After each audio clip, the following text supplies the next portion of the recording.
Hey fellow YouTubers, and especially those of you from the vinyl community. This is George.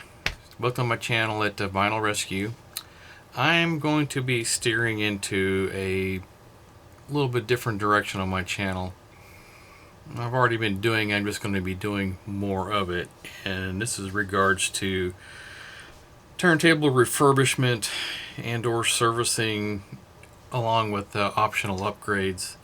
This includes inspecting the turntable for broken, missing parts, which is sort of normal because you got an older turntable that's been tossed around from one person to another, not really being taken care of, and you get your hands on it. You don't have the know-how or the gumption to fix it up and clean it up and get it running properly. I'm your man. So what all does this include? Clean and lube with some fresh grease, of course, which, me opening it up, looking at it in the inside, some grease may be okay. Older turntables may be hard as a rock, gummed up and everything. Clean the switches and deposit with some deoxit. Some optional things is I can install new RCA jacks and ground posts on the back for easier access rather than having fixed cables. Old audio cables that originally came with a lot of turntables, they're thin, they're not shielded. A lot of them go bad over the years. So having RCA jacks on the back, you can use whatever audio cables you want, either cheap ones or expensive ones or just some really good moderately priced ones. They don't that are like Blue Jean cables or World's Best cables or any of the good shielded gold plated in cables that you want to buy. You don't have to spend a fortune on cables. Install new tone arm wiring. Techniques are easier. I've found on Pioneers it's rather difficult. One I tried, I ended up trashing the arm because it was just not the same. It was very difficult. Would I ever try it again? I would do it differently, but some turntables you cannot change a tone arm wire out because of the way that they're made. So it just depends on the turntable. If you have a new cart, I can set that up for you, or if you're looking for a new cart, I can make recommendations according to what you're looking for, how much you want to spend. Your cueing arm, I'm talking about how fast up or down your tone arm goes. A lot of times they need a little bit of silicone fluid replacement on the piston, goes up and down. And also fix and replace dust cover hinges and tabs as needed. Okay, as far as my expectations for and how much I'm going to charge, it's the customer has to agree to pay $25 per hour. That's for my labor, my time, plus the cost of any parts. Customer also has to pay for shipping both ways. No USPS, no, not using the postal system. That's not the way to go. UPS or FedEx would be fine. Whichever. I think UPS tends to be maybe a little cheaper.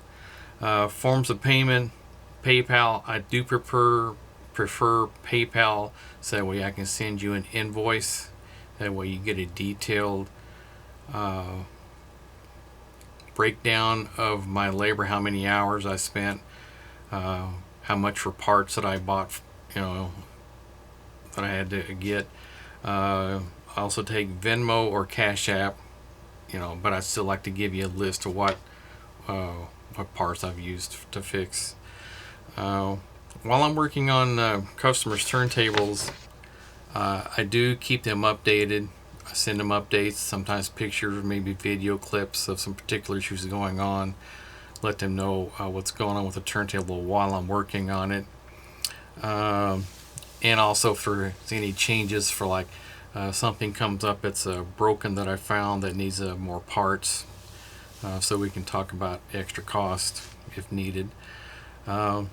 So that's one part of what I'm looking at doing, is taking in turntables being sent to me, or here in the Tacoma area, Washington. If you're a friend of mine here, or if you know somebody that has an old turntable, either maybe they want to get rid of it, or they need to be, when it's serviced, or having issues with it, whether it be an old turntable or maybe newer and you having issues with, I'd be more than happy to take a look at it, give you an estimate. And the other thing I'm looking at is, I was looking on eBay last night, and I put about half a dozen used turntables. I don't want to spend too much.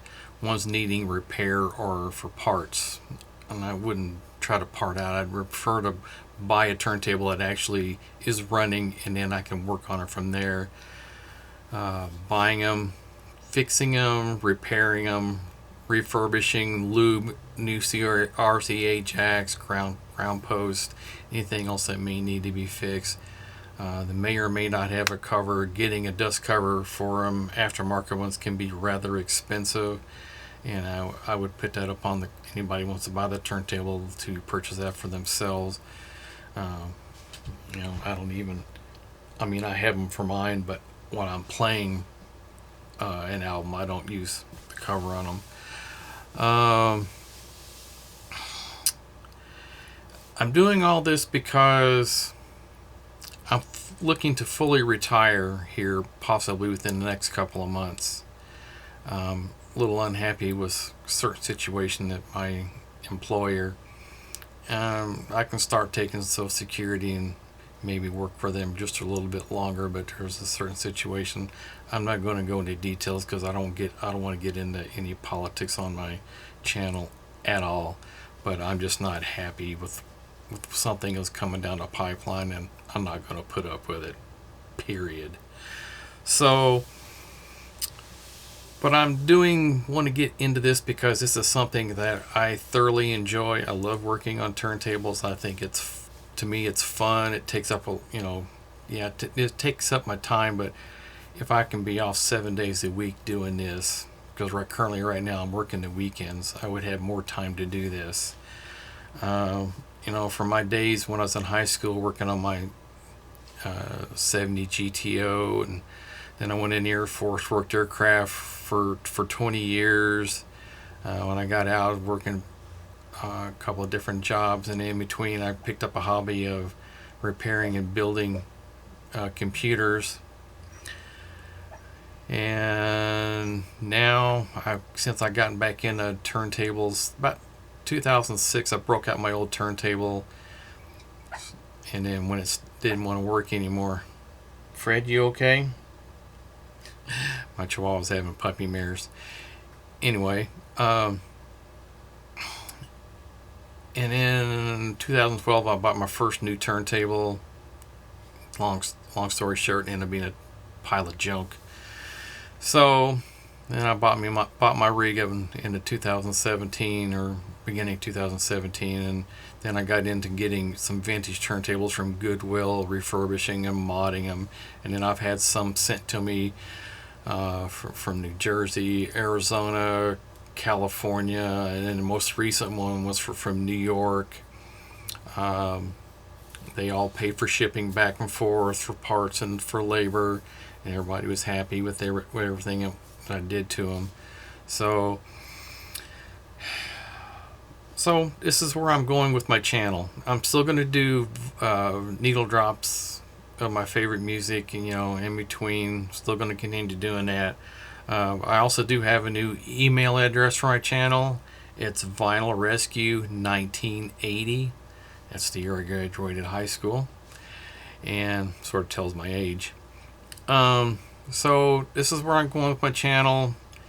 If you'd like to help support me, refer me to anybody that has a turntable in need of repair, or an older one that needs to be refurbished, repaired, fixed up, modified. It's up to you what you want or what they want.